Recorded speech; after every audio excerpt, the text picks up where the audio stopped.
நீர்வளம் நீரின்றி அமையாத உலகு எனும் பேருண்மையை உணர்ந்துள்ள நமது அரசு நீர் மேலாண்மையை செவனே செயல்படுத்திட கடந்த 5 ஆண்டுகளில் ஒருங்கிணைந்த நீர்வள மேம்பாட்டுத் திட்டம் உள்ளிட்ட பல அளப்பரிய திட்டங்களை செயல்படுத்தி வந்துள்ளது. புதிய நீர்ப்பாசன கட்டமைப்புகள் அமைத்தல், நிரந்தர நீர் மேம்பாட்டு திட்டங்கள், வெள்ள பாதுகாப்பு மற்றும் பாதிப்பை தணிப்பதற்கான திட்டங்கள், அணைகள் மேம்பாடு, கடலரிப்பு தடுப்பு திட்டங்கள் உட்பட நீர் வளங்களை புனரமைத்து மேம்படுத்தும் அனைத்து பணிகளுக்கும் கடந்த 5 ஆண்டுகளில் 17,096 கோடி ரூபாய் நிதி ஒதுக்கீடு செய்யப்பட்டு பணிகள் நடந்து வருகின்றன. பாசன வசதிக்காக சிறப்பு தூர்வாரும் பணிகள் காவிரி டெல்டா, பரம்பிக்குளம், ஆழியாறு, தாமிரபரணி மற்றும் வைகை உள்ளிட்ட வடிநிலங்களில் 498 கோடி ரூபாய் மதிப்பீட்டில் மேற்கொள்ளப்பட்டுள்ளன. சென்னை மற்றும் அதனை சுற்றியுள்ள பகுதிகளில் 1,218 கோடி ரூபாய் மதிப்பீட்டில் வெள்ளத்தடுப்பு பணிகள் மேற்கொள்ளப்பட்டு பல்வேறு வடிகால்கள் மேம்படுத்தப்பட்டுள்ளன. மேலும் தமிழ்நாட்டின் பல்வேறு பகுதிகளில் புயல் மற்றும் கனமழை காரணமாக ஏற்பட்ட வெள்ள பாதிப்புகளை தணித்திடும் வகையில் 362 கோடி ரூபாய் செலவில் நிரந்தர வெள்ளத்தடுப்பு பணிகள் மேற்கொள்ளப்பட்டுள்ளன. சென்னை மாநகரின் குடிநீர் வழங்கும் ஆதாரங்களை பெருக்கிடும் வகையில் சென்னைக்கு அருகே திருப்பூரில் கோவளம் உப வடிநிலை பகுதியில் 342 கோடி ரூபாய் மதிப்பீட்டில் 2.25 டிஎம்சி கொள்ளளவு கொண்ட மாமல்லன் நீர்த்தேக்கம் என்ற ஒரு புதிய நீர்த்தேக்கத்திற்கு அண்மையில் மாண்புமிகு முதலமைச்சர் அவர்கள் அடிக்கல் நாட்டி உள்ளார்கள். பல்வேறு நீர் மேலாண்மை திட்டங்களை சிறப்பாக செயல்படுத்திய நீர்வளத்துறைக்கு நீர் மேலாண்மைக்கான தேசிய நீர் விருது, உலக பாரம்பரிய நீர்ப்பாசன கட்டமைப்பு விருது, பங்கேற்பு பாசன மேலாண்மை விருது உள்ளிட்ட 10க்கும் மேற்பட்ட உயரிய விருதுகள் கிடைக்கப்பெற்றுள்ளன. நீர்வளத்துறைக்கு இந்த இடைக்கால வரவு செலவு திட்ட மதிப்பீடுகளில் 10,076 கோடி ரூபாய் ஒதுக்கீடு செய்யப்பட்டுள்ளது. எதிர்வரும் ஆண்டுகளில் தமிழ்நாட்டின் மின் தேவை தற்போதைய அளவை விட 2 மடங்கு உயர்ந்திடும் என்ற மதிப்பீட்டின் அடிப்படையில் 100 பில்லியன் யூனிட் கொண்ட புதுப்பிக்கத்தக்க பசுமை ஆற்றலை உருவாக்கும் புதிய திட்டங்கள் வகுக்கப்பட்டு வருகின்றன. முதற்கட்டமாக கன்னியாகுமரி மாவட்டம் வெள்ளிமலை பகுதியில் 1000 மெகாவாட் திறன் கொண்ட நீரேற்று மின் திட்டத்தை 5,320 கோடி ரூபாய் முதலீட்டில் பொதுத்துறை, தனியார் பங்களிப்புடன் உருவாக்கும் பணிக்கான முதற்கட்ட ஆய்வுகள் நிறைவடைந்துள்ளன. மேலும் நாள் முழுவதும் உறுதியளிக்கப்பட்ட பசுமை மின்சாரம் வழங்கும் நோக்கத்தோடு இதுவரை மணிக்கு 1000 மெகாவாட் திறன் கொண்ட மின்கல சேமிப்பு திட்டங்கள், பேட்டரி எனர்ஜி ஸ்டோரேஜ் சிஸ்டம் உருவாக்கிட ஒப்பந்த புள்ளிகள் இறுதி செய்யப்பட்டுள்ளன. மாநிலத்தில் உள்ள புதுப்பிக்கத்தக்க எரிசக்தி திறனை மேம்படுத்துவதற்கென புதிய ஒருங்கிணைந்த புதுப்பிக்கத்தக்க எரிசக்தி கொள்கை விரைவில் வெளியிடப்படும். எரிசக்தி துறைக்கு இந்த இடைக்கால வரவு செலவு திட்ட மதிப்பீடுகளில் 18,091 கோடி ரூபாய் நிதி ஒதுக்கீடு செய்யப்பட்டு உள்ளது.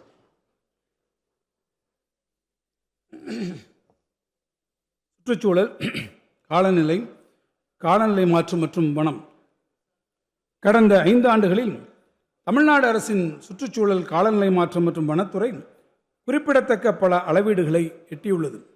தமிழ்நாடு நிதி ஆயோக்கின் நீடித்த வளர்ச்சி இலக்கு குறியீடு 2023-24 காலநிலை செயல்பாட்டில் முதல் இடத்தை பெற்றது என்பது பெருமைக்குரியது. மாண்புமிகு முதலமைச்சர் அவர்களின் தொலைநோக்கு பார்வை மற்றும் வழிகாட்டுதலின் கீழ் வலுவான பொருளாதார வளர்ச்சி, சுற்றுச்சூழல் பாதுகாப்பு, காலநிலை தாங்குதிறன் மற்றும் நீடித்த நிலையான வளர்ச்சியை ஒருங்கிணைக்கும் வளர்ச்சி பாதையில் தமிழ்நாடு வேகமாக முன்னேறி வருகிறது. அந்நிய கலை தாவரங்கள் மற்றும் சுற்றுச்சூழல் மறுசீரமைப்பு குறித்தான கொள்கையினை வகுத்ததன் மூலம் சுற்றுச்சூழல் மீள் உருவாக்கம் மற்றும் உயிரி பல்வகைமை மேலாண்மையில் நாட்டில் முன்னணி மாநிலமாக தமிழ்நாடு உருவெடுத்துள்ளது. சர்வதேச அங்கீகரிக்கப்பட்ட ஈரநிலங்கள் ராம்சர் சைட்ஸ் உள்ளதன் மூலம் 20 சர்வதேச அங்கீகரிக்கப்பட்ட ஈரநிலங்கள் ராம்சர் சைட்ஸ் உள்ளதன் மூலம் இந்தியாவிலேயே அதிக எண்ணிக்கையிலான ராம்சர் தலங்களை கொண்டுள்ள தனித்துவமான மாநிலமாக தமிழ்நாடு திகழ்கிறது.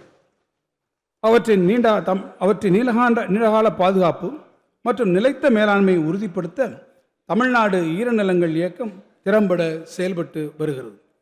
நீலகிரி வடையாடுகள் திட்டம், தமிழ்நாடு வனம் மற்றும் வன உயிரின குற்றக்கட்டுப்பாட்டு பிரிவு, மனித வனவிலங்கு மோதலால் ஏற்படும் மனித உயிரிழப்புக்கான இழப்பீட்டுத் தொகையை உயர்த்துதல் போன்ற நடவடிக்கைகள் மனித நலனுடன் வனவிலங்கு பாதுகாப்பை சமநிலைப்படுத்துவதற்கான அரசின் உறுதியான பொறுப்பை பிரதிபலிக்கின்றன.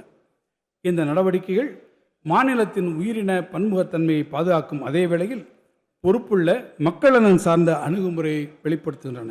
கடந்த 2022 ஆண்டில் அறிஞர் அண்ணா உயிரியல் பூங்கா இந்திய அரசின் மேலாண்மை செயல்திறன் மதிப்பீட்டு தரவரிசையில் தேசிய அளவில் முதல் இடத்தை பெற்றுள்ளதன் மூலம் வனவிலங்கு மேலாண்மையில் தமிழ்நாடு சிறந்து விளங்குவதை எடுத்து காட்டுகிறது. வனவிலங்குகளை பாதுகாக்கும் முயற்சிகளை மேலும் வலுப்படுத்திட தமிழ்நாடு அரசு 6 புதிய வனவிலங்கு சரணாலயங்கள், ஒரு கடற்பசு பாதுகாப்பு காப்பகம் மற்றும் ஒரு யானைகள் காப்பகம் ஆகியவற்றை அறிவித்துள்ளது. குறிப்பிடத்தக்க வகையில் தமிழ்நாடு அரசின் முன்முயற்சியான பாக் வளைகுடாவில் இந்தியாவின் முதற் கடற்பசு பாதுகாப்பு காப்பகம் 2025ஆம் ஆண்டின் உலக இயற்கை பாதுகாப்பு மாநாட்டில் WCC சர்வதேச இயற்கை பாதுகாப்பு ஒன்றியத்தின் IUCN அங்கீகாரத்தினை பெற்றுள்ளது. தமிழ்நாடு காலநிலை மாற்ற இயக்கத்தின் மூலம் தமிழ்நாடு காலநிலை ஆளுமையில் இந்திய அளவில் முன்னணி வகிக்கிறது. இவ்வியக்கம் தேசிய மற்றும் சர்வதேச அளவிலான சிறந்த நிபுணர்களை கொண்ட ஆட்சி மன்ற குழுவின் வழிகாட்டுதலின்படி இயங்குகிறது. தமிழ்நாடு அரசு தொடர்ச்சியாக 3 காலநிலை உச்சி மாநாடுகளை வெற்றிகரமாக நடத்தியுள்ளது. இம்மாநாடுகள் காலநிலை தணிப்பு, தகவமைப்பு நடவடிக்கைகள், தேசிய மற்றும் உலக அளவிலான சிறந்த நடைமுறைகளை விவாதிக்கும் உறுதியான தளமாக அமைந்துள்ளது.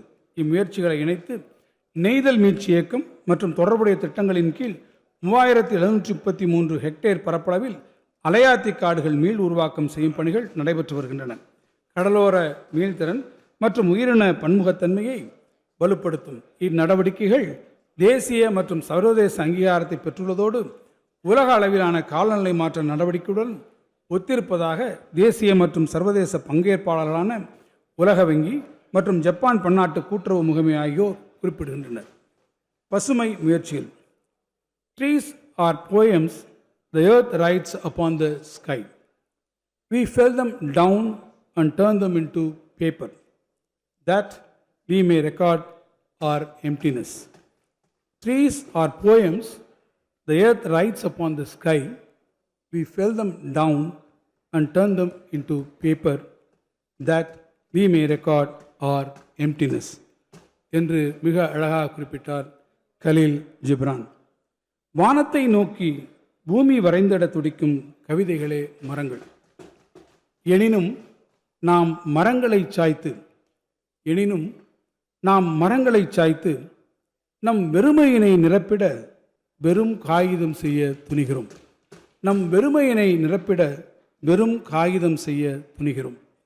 உலக புகழ்பெற்ற கவிஞர் கலீல் ஜிப்ரான் அவர்களின் பசுமை தோய்ந்த வரிகளை மனதில் தாங்கி தமிழ்நாடு எங்கும் பசுமை பரப்பினை உயர்த்திட இந்த அரசு பல்வேறு முயற்சிகளை எடுத்து வருகிறது.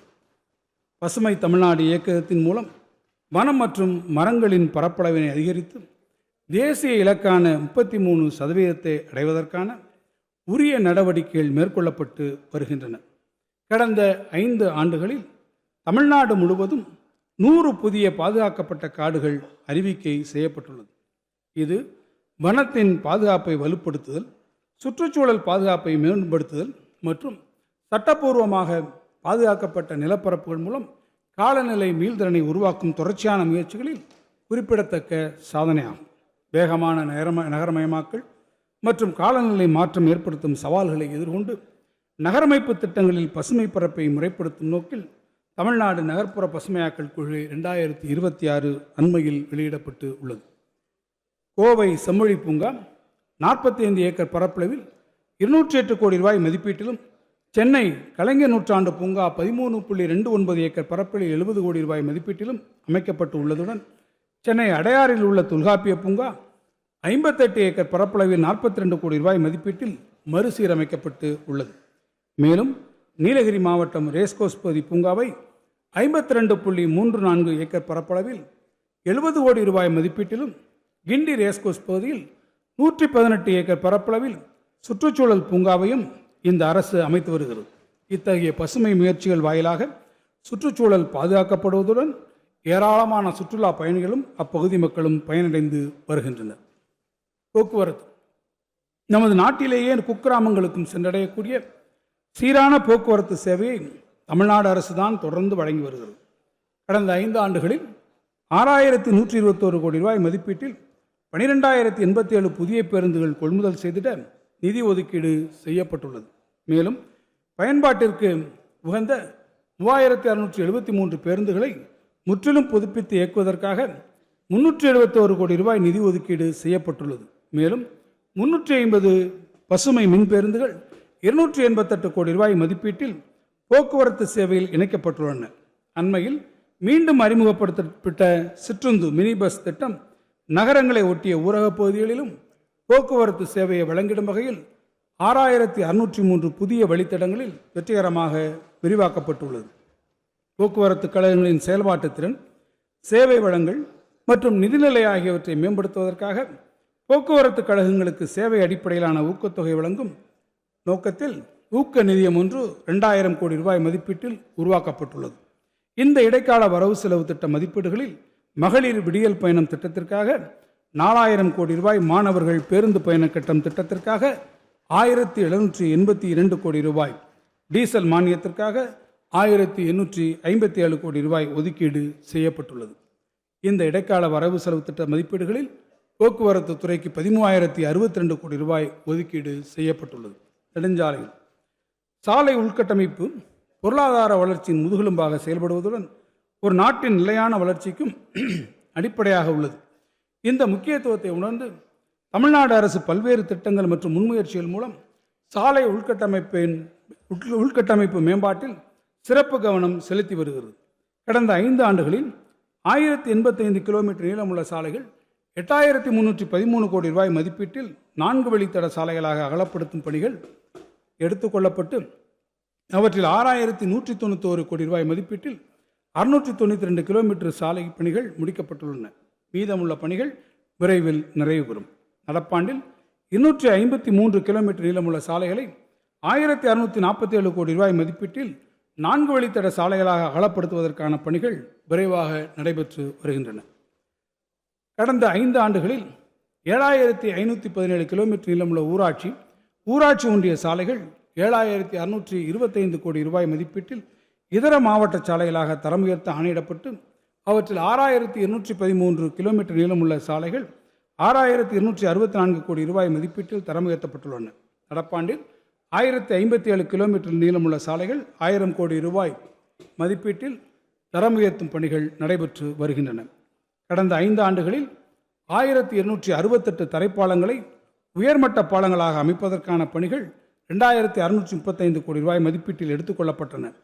இதுவரை 1168 தரைப்பாலங்கள் உயர்மட்ட பாலங்களாக 2064 கோடி ரூபாய் மதிப்பீட்டில் கட்டி முடிக்கப்பட்டு மக்கள் பயன்பாட்டிற்கு வந்துள்ளன. மேலும் கடந்த 5 ஆண்டுகளில் 1342 கோடி ரூபாய் மதிப்பீட்டில் 42 உயர்மட்ட பாலங்களும் 2184 கோடி ரூபாய் மதிப்பீட்டில் 46 ரயில்வே மேம்பாலங்களும் 2388 கோடி ரூபாய் மதிப்பீட்டில் 30 புறவழிச்சாலை பணிகளும் மேற்கொள்ளப்பட்டு உள்ளன. முக்கிய நகரங்களில் வாகன நெரிசலை குறைக்க பல்வேறு உயர்மட்ட சாலைகள் அமைக்கப்பட்டு வருகின்றன. அண்மையில் கோயம்புத்தூர் மாநகரில் 1791 கோடி ரூபாய் மதிப்பிலான 10.1 கிலோமீட்டர் நீளமுடைய ஜிடி நாயுடு உயர்மட்ட சாலை மற்றும் 393 கோடி ரூபாய் மதிப்பிலான 2.4 கிலோமீட்டர் நீளமுடைய சி சுப்பிரமணியம் மேம்பாலம் ஆகியவை பொதுமக்களின் பயன்பாட்டிற்காக மாண்புமிகு முதலமைச்சர்களால் திறந்து வைக்கப்பட்டன. மேலும் மதுரை மாநகரில் 150 கோடி ரூபாய் மதிப்பிலான 1.2 கிலோமீட்டர் நீளமுள்ள வீரமங்கை வேலுநாச்சியார் 4 வழி மேம்பாலம் மற்றும் 61 கோடி ரூபாய் மதிப்பீட்டில் மத்திய கைலாஷ் சந்திப்பில் சாலை மற்றும் மேம்பாலம் ஆகியவை மாண்புமிகு முதலமைச்சர்களால் திறந்து வைக்கப்பட்டன. சென்னையில் தேனாம்பேட்டை முதல் சைதாப்பேட்டை வரை 621 கோடி ரூபாய் மதிப்பீட்டிலான உயர்மட்ட சாலை, 45 கோடி ரூபாய் மதிப்பீட்டில் மடிப்பாக்கத்தில் வாகன சுரங்கப்பாதை மற்றும் மதுரை கோரிப்பாளையத்தில் 199 கோடி ரூபாய் மதிப்பீட்டில் சாலை மேம்பால பணிகளும் நடைபெற்று வருகின்றன. இந்த இடைக்கால வரவு செலவு திட்ட மதிப்பீடுகளில் நெடுஞ்சாலைகள் மற்றும் சிறு துறைமுகங்கள் துறைக்கு 21,132 கோடி ரூபாய் ஒதுக்கீடு செய்யப்பட்டுள்ளது. மெட்ரோ ரயில் திட்டங்கள் 3 வழித்தடங்களில் 63,246 கோடி ரூபாய் மதிப்பீட்டில் 118.9 கிலோமீட்டர் தூரத்திற்கான சென்னை மெட்ரோ ரயில் திட்டத்தின் 2ஆம் கட்ட பணிகள் விரைந்து நடைபெற்று வருகின்றன. 2ஆம் கட்ட மெட்ரோ ரயில் திட்டத்தின் முதல் பகுதியை இயக்குவதற்கான ஒழுங்குமுறை அனுமதி ரயில்வே வாரியத்திடமிருந்து விரைவில் எதிர்பார்க்கப்படுகிறது. பூந்தமல்லி புறவழிச்சாலை முதல் போரூர் வரையிலான மெட்ரோ ரயில் வழித்தடம் வடபழனியில் தற்போதுள்ள மெட்ரோ வழித்தடத்துடன் இணைக்கப்பட உள்ளது. 11 மெட்ரோ நிலையங்களை கொண்ட 14.6 கிலோமீட்டர் நீளமுள்ள இவ்வழித்தடம் விரைவில் மக்கள் பயன்பாட்டிற்கு வரும். கோயம்புத்தூர் மற்றும் மதுரை மாநகரங்களில் மெட்ரோ ரயில் திட்டங்களை நிறைவேற்ற அவற்றிற்கான விரிவான திட்ட அறிக்கைகளுக்கு ஒப்புதல் கோரப்பட்ட போது அவற்றுக்கு ஒப்புதல் அளிக்காமல் அவற்றை ஒன்றிய அரசு திருப்பி அனுப்பியுள்ளது. கோயம்புத்தூர் மற்றும் மதுரை மாநகரங்களில் 20 லட்சத்திற்கும் குறைவான மக்கள் தொகையே உள்ளதாக குறிப்பிட்டு இந்த திட்ட அறிக்கைகளுக்கு ஒப்புதல் அளிக்கப்படவில்லை என ஒன்றிய அரசு விளக்கம் அளித்துள்ளது. இந்நகரங்களுக்கு இணையான நாட்டின் பிற நகரங்களுக்கு அளிக்கப்பட்ட ஒப்புதலை போன்றே கோயம்புத்தூர் மற்றும் மதுரை மெட்ரோ ரயில் திட்டங்களையும் மறுபரிசீலனை செய்து ஒன்றிய அரசு ஒப்புதல் வழங்கிட தமிழ்நாடு அரசு தொடர்ந்து வலியுறுத்தி வருகிறது. சென்னை விமான நிலையம் முதல் கலைஞர் நூற்றாண்டு பேருந்து முனையம் அமைந்துள்ள கிளாம்பாக்கம் வரையிலும், கோயம்பேடு முதல் பட்டாபிராமம் வழியாக ஆவடி வரையிலும், திருப்பெரும்புதூர் வழியாக பூந்தமல்லி முதல் சுங்குவார் சத்திரம் வரையிலுமான புதிய வழித்தடங்களில் மெட்ரோ ரயில் திட்டங்களை நிறைவேற்றிட மாநில அரசு கொள்கை ரீதியிலான ஒப்புதல் வழங்கி ஒன்றிய அரசின் ஒப்புதல் மற்றும் நிதியுதவிக்கு பரிந்துரைத்துள்ளது. ஒன்றிய அரசின் ஒப்புதல் மற்றும் நிதியுதவியை எதிர்நோக்கி மேற்காணும் திட்டங்களுக்கான நிலம் கையகப்படுத்துதல், பயன்பாட்டு அமைப்புகளை மாற்றியமைத்தல் போன்ற ஆரம்ப கட்ட பணிகளை மேற்கொள்வதற்கான நிர்வாக ஒப்புதலையும் மாநில அரசு வழங்கியுள்ளது. சென்னையின் பிராட்வே பேருந்து நிலையம் அமைந்துள்ள பகுதியில் ஒருங்கிணைந்த பன்முக போக்குவரத்து வசதிகள் கொண்ட பேருந்து நிலையம், நவீன வசதியுடன் அலுவல வளாகம் மற்றும் குரலகம் மேம்பாடு ஆகியவற்றுக்கான கட்டுமான பணிகள் 823 கோடி ரூபாய் மதிப்பீட்டில் தற்போது நடைபெற்று வருகின்றன. உடனுக்குடன் செய்திகளை தெரிந்து கொள்ள சன் நியூஸ் பெல் ஐகானை கிளிக் பண்ணுங்க.